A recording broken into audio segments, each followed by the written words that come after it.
paramedic, or telecommunicator going the extra mile, let WGNS know, and we at Demas's Restaurant will salute them as the emergency responder of the week. Life changes, then it changes again. Hi, I'm Edward Jones Financial Advisor Lee Colvin. A job loss, change in health, or loss of a loved one can have a big impact on your family's financial security. Let's work together to help make sure that you're equipped for life's unexpected events. Stop by our office in the Public Shopping Center on South Rutherford Boulevard or give us a call at 615-907-7056 for an appointment. Edward Jones, Making Sense of Investing, member SIPC. This is Peter Demas inviting you to enjoy a meal with our family at Demas's Restaurant. With cold and flu season here, nothing helps my family more than having the Demas's baked chicken and rice soup. It was a soup that was created by my grandmother, and we not only sell it by the cup, but we also sell it by the quart, by the half gallon, and by the gallon. So stop by anytime today and bring soup to your family that may be sick, or a friend that's sick, or just to enjoy it just because it tastes so good. Demas's Restaurant. It's All That's News with Matt Lane on News Radio WGNS. CBS National News and traffic are coming up on All That's News. Portions of our programming have been pre-recorded. The Good Neighbor Network. WGNS Murfreesboro. W270AF Murfreesboro. W263AI Murfreesboro, Smyrna. This is CBS News on the Hour, your home for original reporting. I'm Peter King at the Kennedy Space Center. For the first time since 1972, NASA is set to launch humans to the moon. Artemis II could fly in just 24 minutes. Commander Reed Weissman, pilot Victor Glover, mission specialist Christina Cook, and Jeremy Hansen are coming to the end of what's been a mostly smooth countdown. It's for what they hope will be a trip around the backside of the moon. So what makes this the perfect crew? We asked five-time space station astronaut Peggy Whitson, who was on the selection committee. By the time you get to the end, you've got somebody that's very technically qualified and very ready to go. And the final selection criteria is, would I want to fly with this person? If all goes as planned, they'll be in close quarters for more than 9 days and go farther into space than anyone has gone before. And that journey starts in just minutes. I'm Peter King at the Kennedy Space Center. Now with more CBS News, here's Jennifer Kuiper. Ahead of his address on the war with Iran tonight, some news from the UK about President Trump. I'm Vicki Barker in London. President Trump has told the Telegraph newspaper here that he's seriously considering pulling the USA out of NATO over the allies' reluctance to join the U.S.-Israeli war on Iran, a sentiment he echoed in a separate phone interview with the Reuters news agency. Trump referred to the alliance, co-founded by the U.S. in the ashes of post-war Europe, a paper tiger, and said Russian President Putin sees it that way too. U.S. Supreme Court justices cast doubt on President Trump's order to end birthright citizenship. Justice Sonia Sotomayor. The proponents of both acts said everyone who's born in the U.S. will be citizens. The Trump administration says the phrase in the 14th Amendment, subject to the jurisdiction thereof, means allegiance. CBS News legal contributor Jessica Levinson on the counterpoint. It's not about looking at allegiance in this sense, that what those who drafted the 14th Amendment intended is to say that what matters is where you're born, not the legal status of your parents. A decision is expected in early summer. DNA testing reveals an answer about a 1974 Utah death. CBS's Allison Keyes. The Utah County Sheriff's Office says it has definitively linked the previously unsolved killing of 17-year-old Laura Ann Amy to the notorious killer Ted Bundy. She vanished on Halloween night 51 years ago, and her beaten body was found a month later. New technology allowed investigators to submit a single male DNA profile to a national database which matched Ted Bundy. This is CBS News. What is going on? What's going on here? How is this possible? Great storytelling starts here. Oh, come on. Why? It's time for 60 Minutes. Spreadsheets, clunky software, 100 different logins just to run your business? Ah. There's a better way. Odoo. One simple, connected platform that handles sales, inventory, accounting, and more, so you can focus on growing, not juggling. Make the switch today at odoo.com. That's ODOO.com. Staples presents That Was Easy. So I opened a restaurant and needed everything. Menus, signage, catering brochures. Everything and then some. I went to Staples. They printed it all and even suggested takeout menus. One money pit with a side of fries. Now at Staples, you get up to $125 off custom print orders. $125 off. Now you're cooking. Brand your business in a big way at Staples. That was easy. Shop Staples in-store, online, or in the app by 4/18 to unlock. Exclusions apply. Visit staples.com/. Good afternoon. We got slow-go traffic 65 northbound here up through the Madison area. We're looking at it live here. It's just crawling along from Briley Parkway all the way up into Goodlettsville. Again, extra time north of town. Watch for radar. I-24 out in Rutherford County. I-40, we saw some radar a little bit earlier through Mount Juliet. Culture Cannon Nashville is your number one source for high-quality CBD products with 2 locations, Madison and Hermitage. Google Culture Cannon Nashville. I'm Commander Chuck with your on-time traffic. Premier 6 Theater on Broad in Jackson Heights. Let's all go to the movies. Check out what's showing at murfreesboromovies.com. Popcorn popped fresh daily. Movies at the good old Premier 6. Premier 6 on Broad in Jackson Heights. Rutherford weather. Slight chance of thunderstorms tonight, otherwise mainly clear skies. Lows around 64. High of 86 tomorrow. I'm WGNS meteorologist Derek Height. Currently 83. We do it your way at Sir Pizza. Your favorites can now be ordered online at sirpizzatn.com. Carryout and delivery are available. Just go to sirpizzatn.com and tap the location closest to you. We're the Good Neighbor Network, FM 101.9 and AM 1450 Murfreesboro, FM 100.5 Smyrna, audio and video streaming at wgnsradio.com. From the first pitch to the final buzzer, this is where the conversation starts. All sports talk on WGNS and Big G TV, covering the Preps, MTSU, news from Tennessee and nationwide. Now, here's All Sports Talk on the Good Neighbor Network. Yes, the fun never stops here on WGNS, the Good Neighbor Network. We're here for another edition of All Sports Talk on a Wednesday night. Dylan Simmons joining you, and welcome to the month of April, and welcome as well to April Fool's Day. Hopefully everybody stayed away from the hoaxes that you see on social media, the funny stuff, and it is good, and it's all in good fun at the end of the day, but I've seen cases of way too many people who have seen something on social media and they'll tell me, oh, look at this, Dylan, look at this. And I'm like, wait, you do recognize what day it is, right? And then they just kind of look at me and they're like, oh. So you just got to be aware of things like that and take some things that you see today with a pinch of salt. Just keep that in mind. But one thing that's not an April Fool's joke is today's episode. We've got a high-quality all sports talk coming your way tonight. We're going to talk a little MTSU baseball and how they're rounding into form going into the final full month of the season. We'll also talk about Pro Day for MTSU football. Some big-time NFL teams visited just recently, and MTSU football athletes got to show off their skills in front of them yesterday and maybe even raise their draft stock just a little bit. So we'll talk about that as well.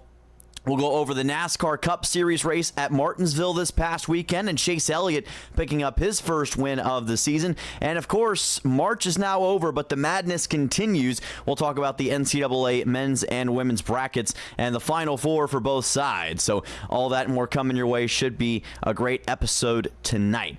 Well, let's not delay it any longer. We'll get right into it. We'll start it off with, and I just put my finger in the water that I spilled. I spilled a little water before we got on the air, just in case you wanted to know that information. Again, very, very confident host, as you can tell. But let's get into MTSU baseball.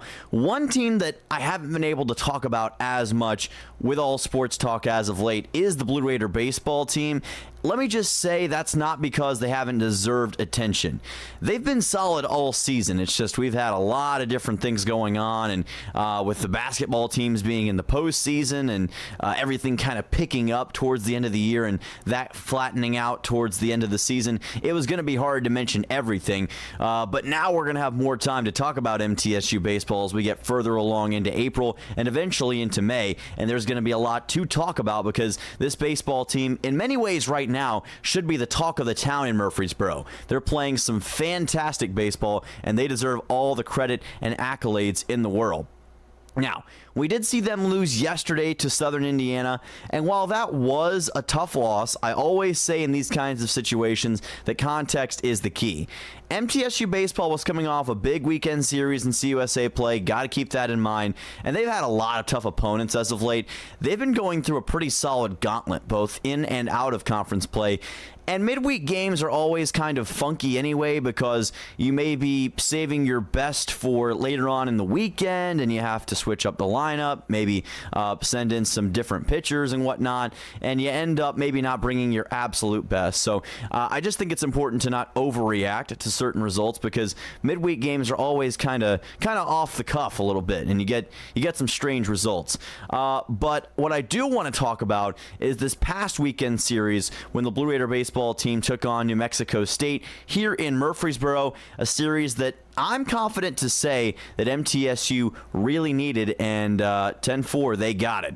The biggest thing that I noticed early on in the season was how good MTSU was at home. We've always said that this Blue Raider baseball team has been able to handle their weight in home games. Anytime a team comes into Reese Smith Jr. Field, it feels like, for the most part, the Blue Raider baseball team is going to be able to handle them and take care of business. And that's been a big calling card for Jerry Myers over the past few seasons. And, you hope that continues in conference. But the other big trend outside of their good play at home has been them struggling in conference play. And this was kind of a season where we were thinking, all right, they've got a lot of talent. We know that they can win a lot of games, but can they get it done in Conference USA?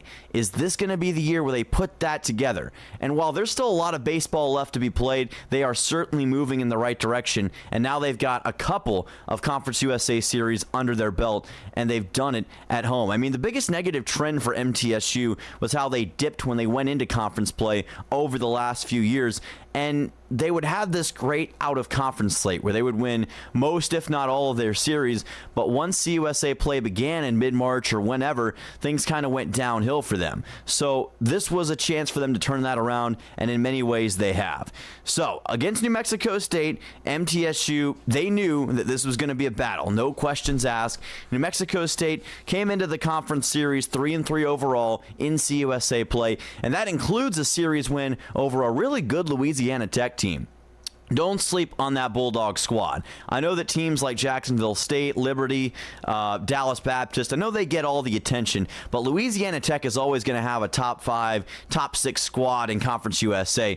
So getting a series win over them, either on the road or at home, huge deal for New Mexico State. And it definitely added some height to this MTSU baseball matchup and just how big it would be for either side to win the series. And this Louisiana Tech team, they also beat Dallas Baptist in a game, which they didn't win the series, but they still were able to pick up a win against the presumptive CUSA favorite. And that's been one of the few games that DBU's lost all season. I think they've only lost maybe a couple CUSA games, and one of those was to New Mexico State. So again, this team, they're sneaky good, and they can pull off some big-time victories. One place they couldn't do it, though, was at MTSU. I was actually on the call on Friday on ESPN+. I was amazed at how back and forth this game was all the way through.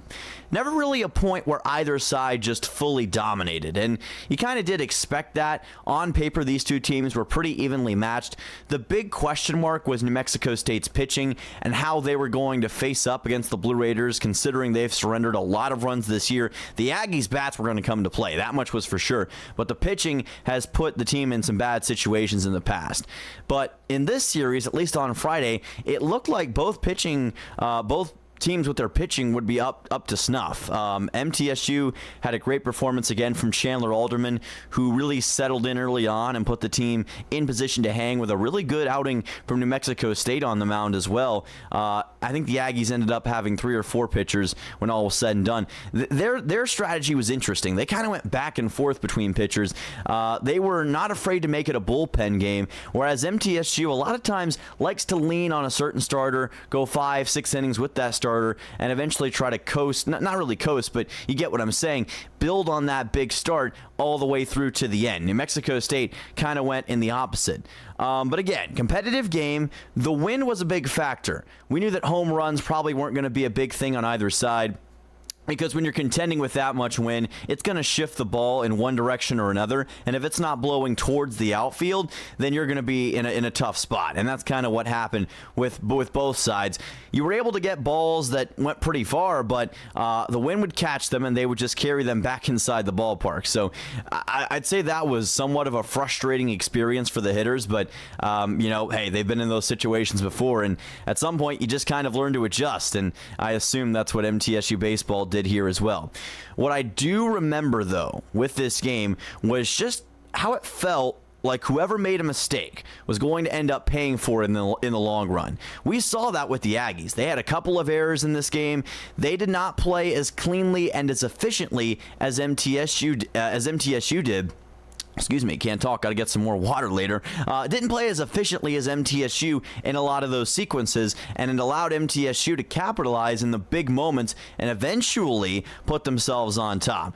Middle ended up getting great performances from Lane Akers and Nathan Brewer. Both of them ended up with an RBI single. I think Cooper Clapp, though, was the big story. Obviously, with a big RBI single late in the bottom half of the 8th inning, exactly when MTSU needed it. They'd been trailing New Mexico State for most of the back half of the game, and here comes Cooper Clapp in a big spot. Once again delivers, as he's done so many times this season, puts MTSU up 7-5, and from there it was pretty clear that MTSU is not going to give that lead up. So they get the win on Friday. Saturday's game may have been a little more stressful if you were a Blue Raider fan, and not for good reasons by any means. The thing is that in the middle part of the game, MTSU kind of dominated New Mexico State, virtually had everything under control. You got to give credit to Drew Horn. He really put them in that position. An exceptional game, and he's not been perfect this season, but he has really dialed it up as of late, and he continues to show his stuff from the mound, especially in conference play. That's been one of the best things I've seen out of MTSU, is his ability in conference play. 6 innings pitched, 2 earned runs given up, 6 strikeouts. He ends up going for 96 total pitches. That is a good way to start, and that's exactly what Jerry Myers and this Blue Raider coaching staff was looking for whenever they put Drew Horn out on the mound in this game. Tyler Minnick, Owen Nowak, Brett Rogers, all of them end up with middle-of-the-game RBIs. But Lane Akers had another sensational day, and if I keep mentioning his name a lot, it's for good reason, and we'll talk more about him later in the show. But a couple of big hits, 3 total RBIs in this game. With how much success and momentum that MTSU built up in the middle part of the game, it really, at least in my mind, took away the idea that New Mexico State could realistically forge a comeback. However, if you've watched baseball long enough, you can see what happens sometimes. And I think what happens is, as a team, you get confident in the leads you have, and it is kind of a mental game from there on out. You almost have to stay locked in, stay focused enough to not let the lead become a handicap for you, because if you assume you have margin for error, that is the avenue to let the other team back in. And it only takes a couple of rough sequences pitching-wise, and all of a sudden you've got the bases loaded and you're only up by 3 runs and there's only 1 out, and all of a sudden you're down. So that's how quickly and precipitously it can go if you're not paying attention. So that was going to be the biggest task for MTSU, and it looked like that's a task they might fail late, because New Mexico State, give them credit, they fought back hard, they fought back with determination, and put themselves in position to at least make this thing a little bit more interesting as of late. Aggies score 4 runs in a row. MTSU's bullpen ended up putting them in a spot that they didn't want to be in, and I'm not fully blaming those guys for doing that. I think it's just that New Mexico State was able to capture lightning in a bottle, for lack of a better term, and really get consistent on their hitting. But again, you do have to maintain that focus no matter what position you are on the field when your opponent is that desperate to come back in a game and is willing to be a little more aggressive at the plate. Sometimes it just ends the game quicker, but other times the team uses that aggressiveness as a wave of momentum, and they're able to claw their way back into the game. So that's what you have to watch out for if you're a baseball team. And I think it almost caught the Blue Raiders here. But thankfully, it fully did not do that. MTSU is on top 8-3. The lead ends up dropping to 8-7. 4 runs scored by New Mexico State, leading up into the top half of the 9th inning. And at that point, if you're MTSU, all you're saying is, please, let's just buckle down and get this thing out of the way and get this victory. And that's what they were able to do. And you got to give credit to them for maintaining that, because a lot of teams, when you've got the other team coming at you that fast, it can be a scary experience. So you got to give them credit for maintaining their composure and putting themselves in a spot to take that win. So credit to them for taking the series on Saturday.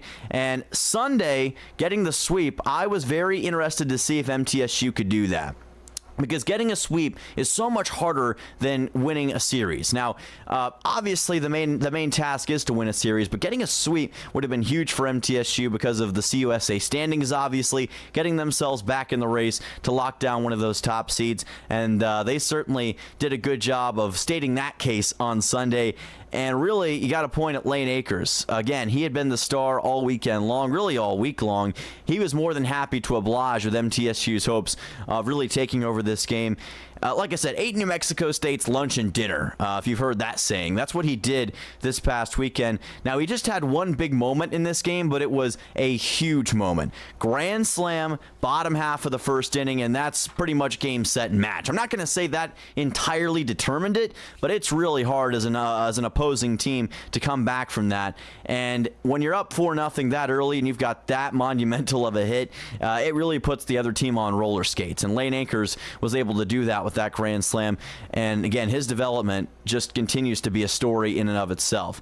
But the thing was, Lane was not alone in the home run train. Dean O'Neill, Nathan Brewer, both with a couple of 2-run home runs. 2 guys who continue to contribute in the lineup each and every week. Great defenders and great hitters as well. O'Neill really the home run king for MTSU, one of the best in CUSA. Nathan Brewer getting better and better with each passing week and really starting to develop that long ball a lot more with his game. Really impressive stuff from him. O'Neill went for a triple and a home run in this game. Now, I know that's a long way away from a cycle, but hey, the triple and the home run are about the hardest thing to get. Single and double, in a way, a bit easier to get. Relatively at least. So I would have liked to have seen O'Neill maybe get a cycle, and hey, maybe he still will at some point this season, but he did put MTSU in position to eventually get that 9-6 win. And as a result, MTSU takes the series and beats New Mexico State in 3 straight games and pole vaults themselves back up in the race for Conference USA. Impressive series from MTSU, and the future continues to look bright for this Blue Raider team right now. And now it's up to them to see if they can keep that streak going. They've got a big test coming up, though, that we'll talk more about tomorrow. And let's just say it's going to be a real reality check for MTSU one way or another. When we come back, we'll finish up with MTSU baseball, and we'll talk MTSU football pro day and tell you all the information that we've got from it right here on All Sports Talk. Don't go anywhere.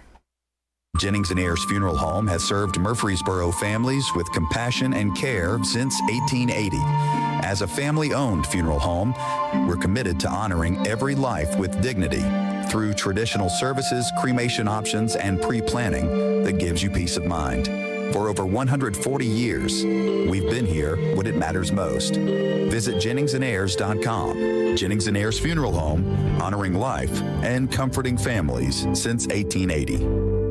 Don't let concerns about today's events derail your long-term financial strategy. Hi, I'm Edward Jones financial advisor Lee Colvin, and I'm here to help. We can work together to understand the impact of these events and make sure that your goals are top of mind. While you can't control market volatility, we'll help focus on what you can control. We can connect in several virtual ways. Start by giving me a call at 615-907-7056. Edward Jones, member SIPC. When news breaks, when traffic's horrendous, when the weather's bad. Be the first to get the news, traffic, and weather you want with a text alert from News Radio WGNS. Free text alert. Sign up online at wgnsradio.com. Hi, I'm Clarissa Smith, candidate for School Board Zone 4. I believe parents are the primary authority in their children's lives. On the board, I'll be your advocate, ensuring transparency, respecting your values, and putting our students first. Let's work together to make our schools the best they can be. I'm Clarissa Smith, humbly asking you for your vote for School Board Zone 4. Paid for by Friends of Clarissa Smith, School Board Zone 4. Clarissa Smith, Treasurer. Are you paying too much for home and auto insurance? Let the experienced professionals at My Team Insurance in Murfreesboro help. With decades of experience, their team provides superior customer service, low rates, and a clear understanding of your coverage needs. Whether it's home, auto, health, business, or life insurance, My Team Insurance makes protection simple and affordable. Visit myteaminsurance.com today. That's myteaminsurance.com. My Team Insurance, proud supporters of the Blue Raiders. Hey folks, it's Chip Walters from Exit Realty Bob Lamb & Associates, helping Middle Tennessee make smart moves in a fast-moving market. Whether you're buying, selling, or just exploring your options, you deserve someone who knows this community and treats your goals like their own. From first-timers to long-time homeowners, I'm here to guide you with clarity, confidence, and a steady hand. When you're ready to make the next move, start with someone you trust. Visit choosechip.net and let's make your 2026 move the right move. Local farmers, local meats, vegetables, and other produce at the Winter Spring Rutherford County Farmers Market. Bundle up and make your way every Friday at Lane Agri Park. Good afternoon. Still slow going 65 northbound. Trying to get up into Madison right now. It's been extra slow there from Briley all the way up into Goodlettsville. We had a car fire over here a few minutes ago. Still got traffic tied up more so than it normally does on 24 West here at Ellington Parkway. Hey, Culture Canada Nashville is your number one source for high-quality CBD products. 2 locations, Hermitage and Madison. Start relaxing right now. Just Google Culture Canada Nashville. I'm Commander Chuck with your on-time traffic. It's all sports talk from the Good Neighbor Network, FM 101.9, 100.5, AM 1450, wgnsradio.com, and Big G TV. Welcome back. This is all sports talk on a Wednesday night. You know, I was listening to the news at the top of the hour a second ago, and they're sending people in a space shuttle around the moon. First time that's been done, or people have been in that close of a proximity to the moon since I think 1972 is what we determined. And I'm not sure if there's enough money in the world that you could pay me to get on a spacecraft and go around the moon. First of all, the launch itself would be horrifying in and of itself. And I'm usually a pretty bold guy, but man, you got to give credit to those astronauts. They are some brave souls for hopping in a thousands of pounds piece of machinery that is just launching them like a dart into space. So credit to them, and hopefully the mission goes well. We do not have space to talk about tonight, but we do have more sports to talk about on All Sports Talk, hence the name of the show. Pretty obvious why we're here. Let's wrap up our segment on MTSU baseball here tonight. Obviously, we were just talking about the great series win against New Mexico State. Wanted to briefly continue on with that and follow up on what we were just talking about. The effects of a win like that for MTSU baseball is big, especially in conference play. That's the kind of win that could really launch MTSU into that next level that they've been looking for in the baseball season. It only works, though, if you can contend in a great Conference USA. And here's the thing. There are a lot of great teams in CUSA baseball right now. The obvious one, of course, is Jacksonville State, 9-0 in conference play. No team in CUSA history has ever done that before. So the Gamecocks are literally on a historic start right now. They're the equivalent of how Tyler Reddick is dominating NASCAR right now, Alex Palou dominating IndyCar, whatever you want to say, Thunder NBA. Hey, that's them right now. They are doing that in Conference USA baseball, and really, there hasn't been a team that's quite been able to match them yet. Now, they haven't faced the best of competition. Once they play the Missouri States and Dallas Baptist of the world, it could be a bit different. But MTSU could very well be the team to hand them that first loss in CUSA play, and they'll have all the ability to do so, which you can listen to right here on WGNS. Dick Palmer going to Jacksonville, Alabama. As I understand it, he might already be there tonight. Baseball team matches up for an Easter weekend series. They'll play tomorrow night at 6 6. They'll play Friday, I believe, at 2 or 3, and then they'll play Saturday, I think, at 1. So make sure you keep an eye out on all those games, and you can catch all those games right here on WGNS starting tomorrow night at 6 o'clock with pregame at 5:45, which will be airing right after the conclusion of All Sports Talk. But that's going to be a big chance for MTSU baseball to really stake their claim to being one of the better teams in CUSA play. And after how the Missouri State series ended on the road for them, I think MTSU baseball really wants to get some get back and do so against Jacksonville State. Lastly, big shout out to Lane Akers. What a series that he had, and what a week that he had in the last 4 games going into the series. CUSA Player of the Week, well-deserved honor. First time that an MTSU baseball player has been given that honor this season, and Lane Akers, of course, very deserving of it. In a 4-game stretch, he gets 11 RBIs. He batted .471.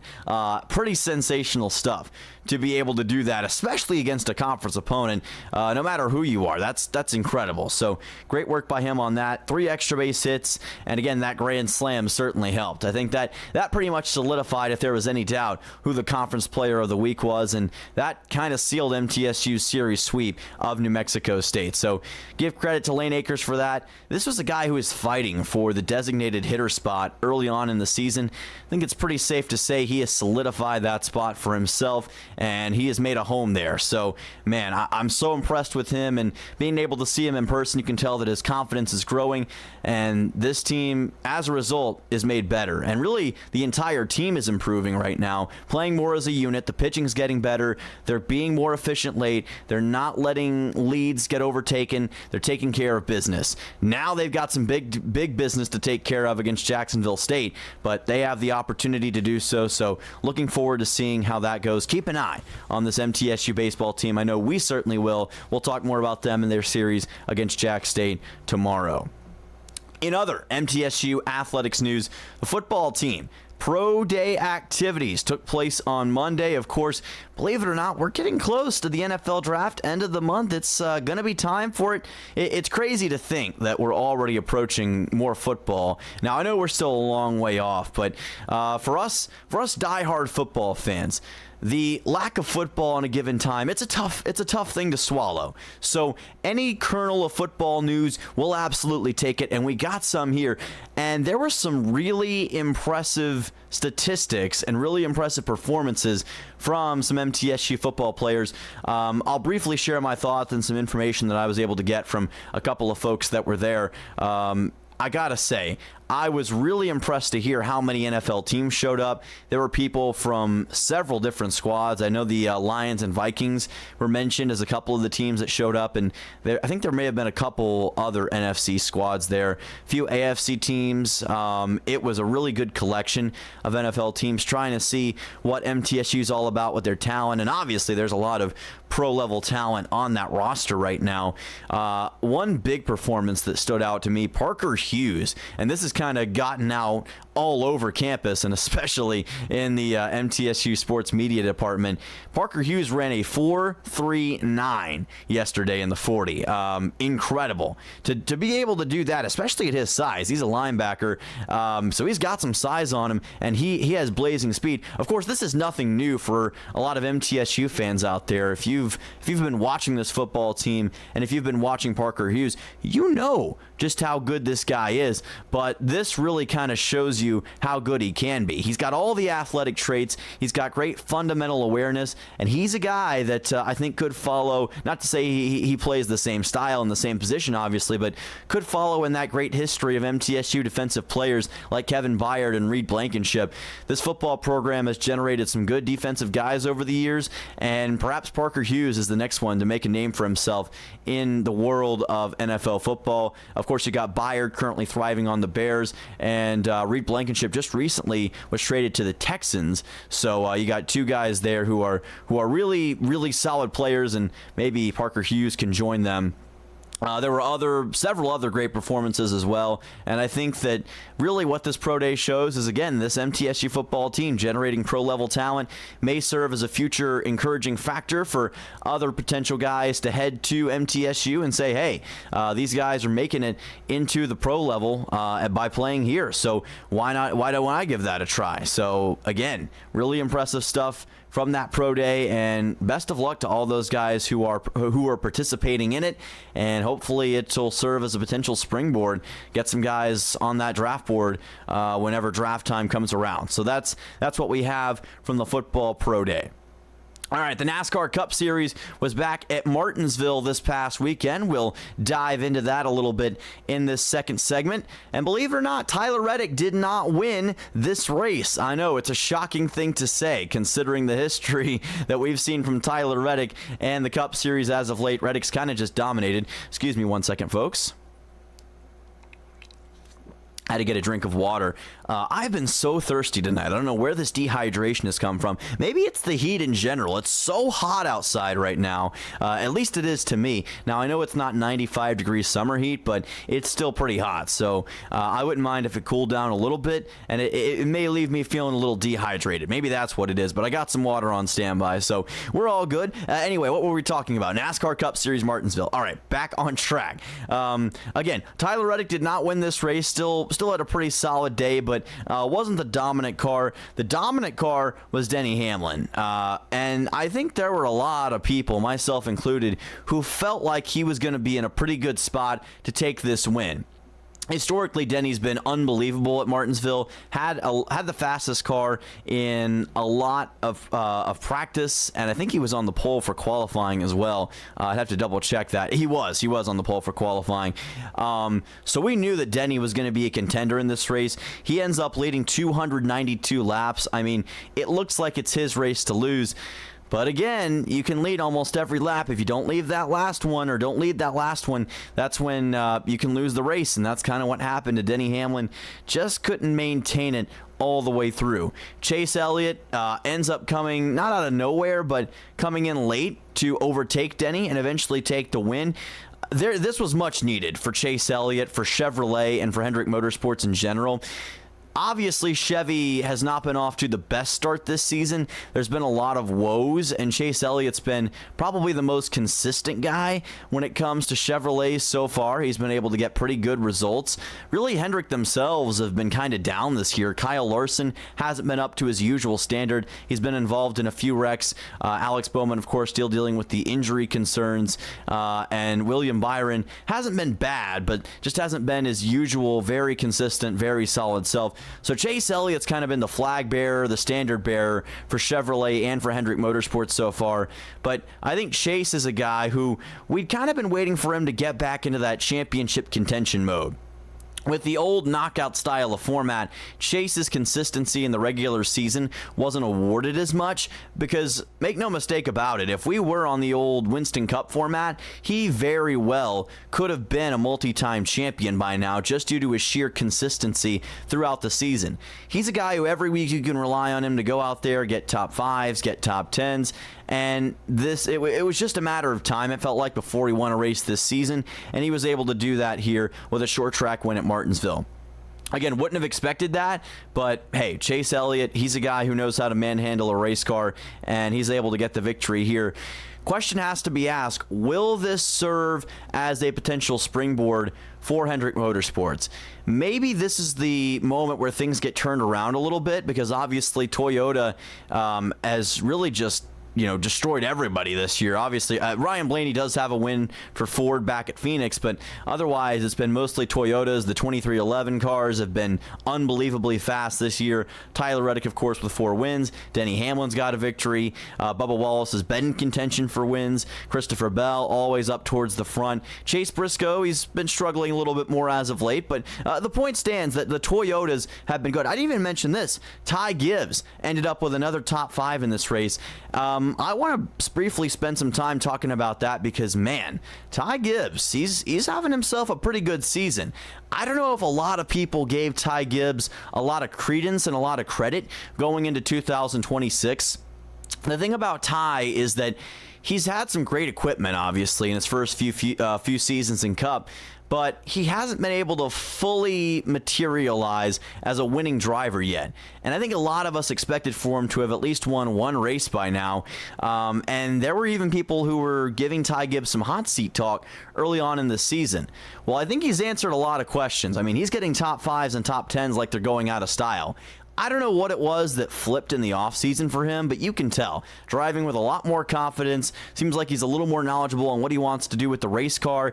They've gotten the setup figured out for sure, and Ty is making the most of his opportunities. So I've been really impressed with him, and if he's able to come more into his own as time goes on, he could emerge as that next big driver for Joe Gibbs, because Denny's not getting any younger. That much is obvious. With Briscoe's struggles, you don't know right now. Bell's still great, but you want to have at least a second or a third guy who can go out there and get you a spot in the chase and a potential championship contending car, and I think Ty Gibbs might be entering that arc.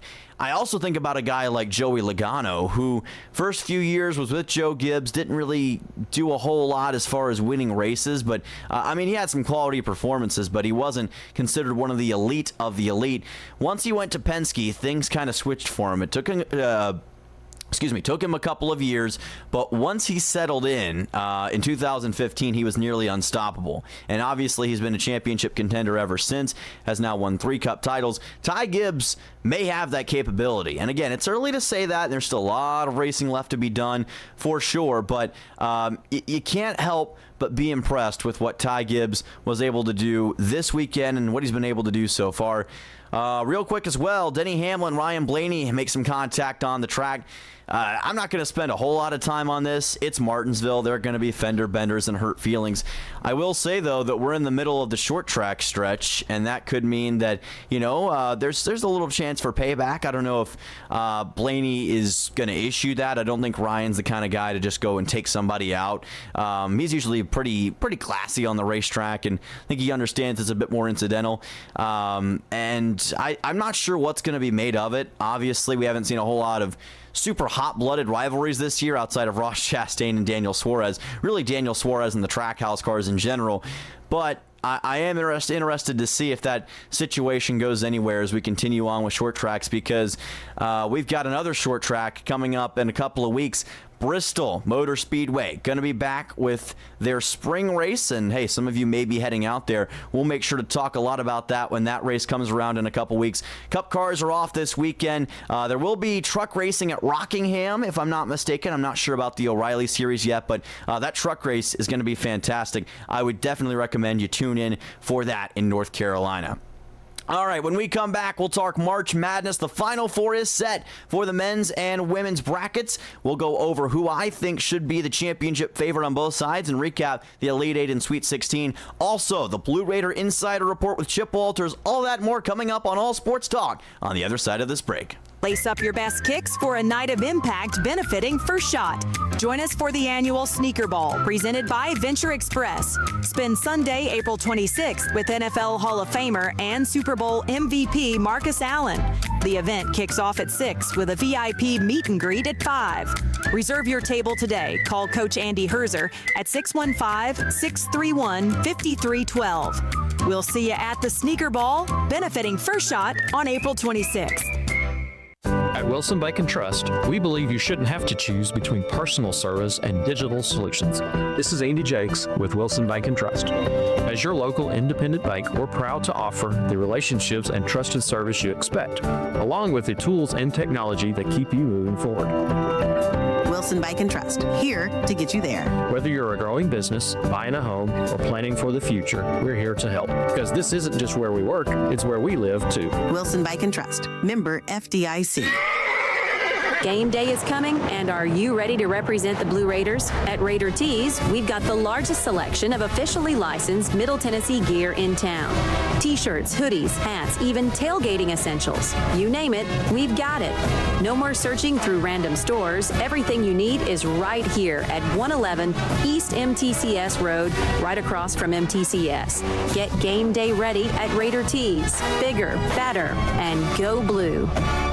Where is the best barbecue in town? At 1920 East Main. The best barbecue for miles around is in 1920 East Main. You can buy it by the pound, sandwich, platter, or plate. No matter what you choose, it will taste great. You can come with a friend, by yourself, or with a date. Just Lick Pig Barbecue. Barbecue pork, beef, or chicken, Brunswick stew, great sides, lunch specials, down-home atmosphere, and they cater. Slick Pig Barbecue. It's the best. Next on All Sports Talk, it's the Blue Raider Insider Report with Chip Walters of Exit Realty, Bob Lamb and Associates. Well, good afternoon, everybody. Middle Tennessee's baseball team fell to Southern Indiana 7-2 on Tuesday at Reese Smith Field. The battle between the Blue Raiders and Screaming Eagles was tight through the first 6 innings. Middle leading 2-1 heading to the top of the 7th, and both sides had used 6 pitchers in the first 6 innings. It was then that the Screaming Eagles put up 5 runs on the board over the next 3 innings to win the game by a score of 7-2. Middle is now 16-13 overall. They're 5-4 in Conference USA. Southern Indiana 18-11 overall, 3-3 in the OVC.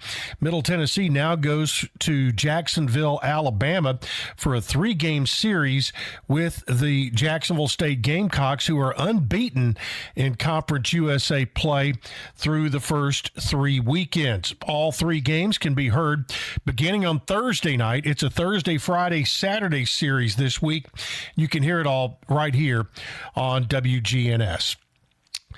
Men's tennis, Bertan Duran was named the Conference USA Men's Tennis Athlete of the Week, and Andre Horak and Antoine Mayoral won the Conference USA Men's Doubles Team of the Week, that coming from the league office. Over the weekend, MTSU lost the doubles point. However, Horak and Mayoral secured a victory against Tulane's A.J. Mercer and Lance Nisbet with a score of 6-3. They later also triumphed over TSU's James Adler Germinal and Tatenda Mutetwa by a score of 6-2. So congratulations to those 2 young men. Middle Tennessee women's basketball, it's been almost a week since it was announced that Matt Insel will take over as the new head coach of the Lady Raiders. He had a chance to sit down with Emmy Fazenbaker, and she asked him about upholding his father's legacy. I don't know if I'll think about that much. I think there'll be a day that I can look back on and say, you know, would Dad be proud? But if I'm worried about that right now, then I'm not going to have the success that's needed in this program. I think a lot of times when people take over for someone that has been as successful as my dad has been, is you get caught up in trying to be that instead of just being the best version of you. And if you'll be the best version of you, then you're going to be good enough to make a difference in a big, big way. And I think when Dad came here, his whole thing was to be the best version of him and to mold this program the way it needed to be molded and not worry about what others on the outside think about him being a high school coach. Well, my situation is a little different, where I'm taking over for him on the collegiate level and being a college coach, but I'm taking over for someone that's the all-time winningest coach in program's history. That these banners in this arena stand for a lot of what he stood for. And Dr. McPhee said it in the press conference that every other year we've won a championship with Dad being here. And that's pretty hard to do in this day and age. And for us to continue to sustain that is, how can we continue to be the best version of ourselves, whether it be me, whether it be our coaches, whether it be our players, and just working towards that every single day and not really getting caught up in what you're trying to do and what you're doing. And then there's going to be a day, 15, 20 years down the road, you can look back on and say, I think he'd have been proud of that. You can see the full interview on the Blue Raider Athletics YouTube channel. A couple of other basketball notes as we close out. Congratulations to Boogie Yates, the Middle Tennessee all-time leading scorer. He's the new head women's coach at Overton High in Nashville. And former Blue Raider Doug Lipscomb, who played back in the mid-'80s, was recently inducted into the Georgia Basketball Coaches Association Hall of Fame after winning 6 state titles. That's it for today. We'll have more tomorrow on the Big G, WGNS. It's all sports talk from the Good Neighbor Network, FM 1019, 100.5, AM 1450, WGNSradio.com, and Big G TV. Welcome back here on All Sports Talk. Dylan Simmons with you. You know, they were talking about a chance of thunderstorms earlier today, and I think that for the most part, they appear to have moved out or moved around or moved on, whatever you want to call it. I'm hoping that's the case because I don't want to get caught up in thunderstorms on the way home. Not that we couldn't use the rain, though. I mean, hey, rain's always welcome as long as it comes in a pretty regular quantity that doesn't interfere with a lot of stuff. But the heat certainly hasn't gone anywhere. But I would recommend if you want to go outside and enjoy it, go for a walk after the show's over. By all means, do so, because it's good-looking weather out there, and I'd say it's a good time to enjoy it. So make sure you do that. Or, hey, if you want, you can get the podcast on your phone with the WGNS app and go for a run. Listen to my voice. I may be the exact encouragement that you need on your run to get that last half mile in. I mean, maybe. It's a long shot, but it's a possibility. Let's get back on track with our show tonight. March Madness, that's something that everybody likes. I know it's April now, but March Madness is still ongoing, and we have reached the Final Four, and it has been a pretty solid Elite Eight and Sweet 16, both on the men's and women's side. We'll start with the men's bracket. Final Four now set with UConn, Illinois, Arizona, and Michigan. So a couple of 1 seeds, a 2 seed, and a 3 seed. I think the biggest shocker for me as far as teams making the Final Four was Illinois. Not sure I expected the Fighting Illini to get this far. Not to say that they didn't have the talent and capability to get here. It's just that in past years, we've seen Illinois be a number 2, even a number 1 seed, I think, once or twice, and end up falling early on in the tournament. This year, they've just kind of had things shake out in a way where they've been able to take care of business. They got the big win over Houston. That was a big start. Got that win. The game against Iowa, I was really curious about because I just didn't know if they were going to be able to handle what Iowa was going to give to them. The Hawkeyes have been playing with a lot of confidence as of late. Ended up beating Florida to get eventually to that Elite Eight, or Sweet 16, I should say. Then they beat Nebraska after that, in a great game, by the way. And I love seeing a couple of former Big Ten West programs get to face off in the Sweet 16. But I really thought Iowa might be a Final Four upset pick. Not to be, though. Illinois took care of business, and all of a sudden, they finally made this Final Four. And I'm interested to see what they can do. Is this a flash in the pan, or is this their full capability? Can they make the most of this chance? We're going to find out. But things worked out for them in the South, with Florida getting beaten by Iowa. Of course, that win over Houston helped. There weren't really a lot of upset bids. Nebraska and Iowa were going to be the 2 ones to watch, as far as maybe underdogs or dark horses. But Illinois able to get it done in the South. UConn has had a very interesting journey, and obviously last year they were considered a contender for the preseason. Didn't have the season they were looking for, ended up losing several games, got in as a number 8 seed, ended up playing Florida in the round of 32, lost to Florida, the eventual national champions, but gave them about as good of a fight as anyone did all postseason, and did a really fantastic job with Dan Hurley at the helm. And of course, they'd won 2 back-to-back national championships the 2 years prior, so we knew they'd probably be back in contention this year. But I'm going to be honest, I didn't see them getting to the Final Four. I felt like it was Duke's bracket to lose as far as the East goes. I thought that region was Duke territory. They were going to lock it up. But in all honesty, we should have probably seen the warning signs. I mean, that close loss to Siena, or that near loss to Siena, I should say, as a number 1 seed against a 16 seed, really left a lot of questions to be answered. Duke was able to overcome that. They ended up beating TCU in a close game, at least at times. Had to outlast St. John's in a 5-point contest. Really, it was going to be up to a team to beat Duke late. UConn really didn't seem like they were going to be that squad because of what they were doing in the first half. UConn went 1 for 18 from 3-point range in the first half of that game. I mean, all signs point to this is going to be Duke's game. This is going to be Duke's night. They have to win. And then somehow, despite a 19-point lead, I know it's been rehashed a lot as of late, but a 19-point lead, UConn overcomes that. They end up winning. When you're a great program, sometimes, despite the inexplicable circumstances that you face, you win anyway. And that's kind of what UConn's been all about. A little more dramatic than I'm sure they would hope for. They don't have, I don't think, as good of a team as they had in the previous 2 national title runs, but they've got a team with a lot of heart, a lot of grit, and a lot of determination. And they found a way to beat Duke.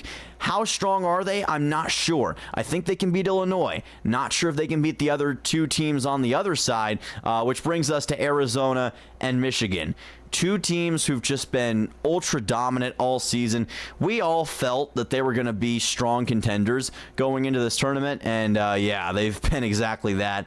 Arizona has really mollywopped several opponents. They got the win early against Long Island. Not a shocker. We kind of figured that it was going to be a demolition job, and it was. They beat Utah State, who I thought could be an interesting team to watch down the stretch after their first series win against Villanova.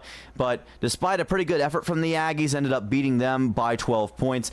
And then the Arkansas game. What would Arkansas have for them? SEC tournament champions? Not a nothing. 109-88. Arizona just absolutely lit up the scoreboard against a really good Razorbacks team that can play some good defense, but you wouldn't know it with how Arizona torched them on that night. And then Purdue. How would Purdue hold up? Well, again, 15-point loss on their head. So Arizona's just really hard to handle. They've got several great superstars. Koa Pete, absolute machine.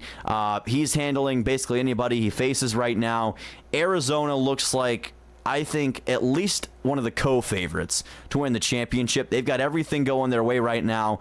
They dominated the Big 12. They've dominated their games in the tournament for the most part so far. The only team that I think has a realistic shot to stop them are the Michigan Wolverines. And, ever since Dusty May has gone to Ann Arbor, he has revitalized the culture, revitalized the winning ways, and all of a sudden, Michigan is back to being a basketball powerhouse, back in the Final Four once again. They really handled the Midwest Division. Not really a fight to be spoken of from a lot of the teams they faced. 101-80 against Howard. Obviously a 1-16 there. St. Louis, who torched Georgia, let's not forget. Not even a challenge for Michigan. 95-72. The Bama game, Bama actually gave them probably their best fight of the tournament so far, but still, the best fight was still a 13-point loss for the opposing team in the Sweet 16. And then Tennessee, who we'll get into in just a second. Vols make the Elite Eight once again, last SEC team standing. Do they have anything for Michigan? No, they end up losing by, count it, 33 points.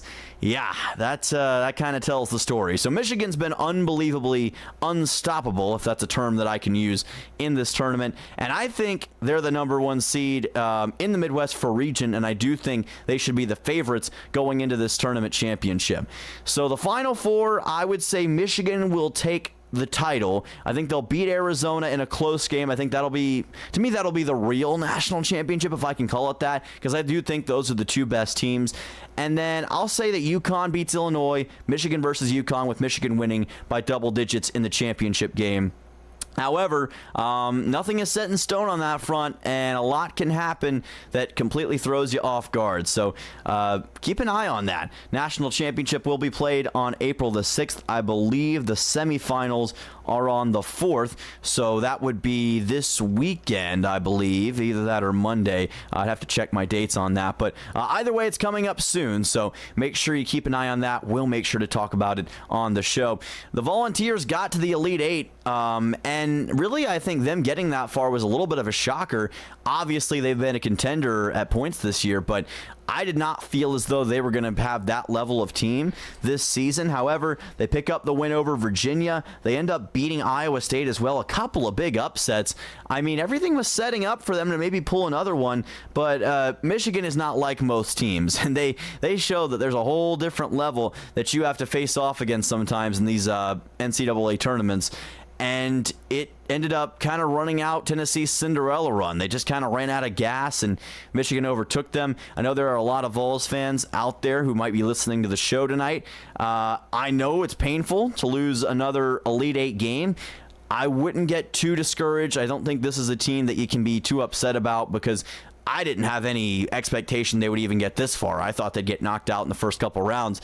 But no, Tennessee, they had a legit great season, and they should be proud of that. Elite Eight, really solid. Last SEC team left standing.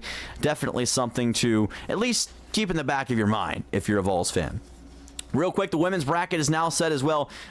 Really not as many shockers in the women's bracket. I mean, it's the suspects that you would expect to be there. UConn 34-0. I mean, they've just blitzed everyone they've played so far. The Huskies are a different breed when it comes to women's basketball teams. They just go out there and punch you in the mouth, and there's really been no one who's been able to keep up with them so far.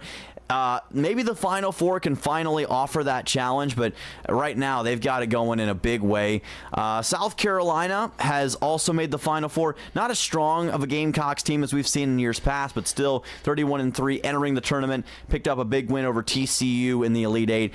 Definitely have all the talent that they need to contend. I don't know if they can keep up with UConn, but they'll certainly be a team to watch. UCLA, another number one seed, 31-1, have lost one game all season. Again, it's been pretty easy for them throughout this tournament as well. Haven't really been taken to task by too many squads. And Texas, again, another number one seed. It's all 4 number one seeds that are in the Final Four for the women's tournament. And for whatever reason, I feel like there's less parity in the women's NCAA tournament. I don't know exactly why that is, but usually the cream rises to the top, and it certainly has here. I am really interested to see how the Final Four shakes out, because I think this is where we're going to get some potential classics. These are clearly the 4 best teams in the nation. I feel in my heart that it's going to be a UCLA-UConn matchup. I think that's what I've been expecting all season. I think that is what makes the most sense to me. So I'm going to go UConn-UCLA. I think they've got the best talent right now, 2 best teams. The championship game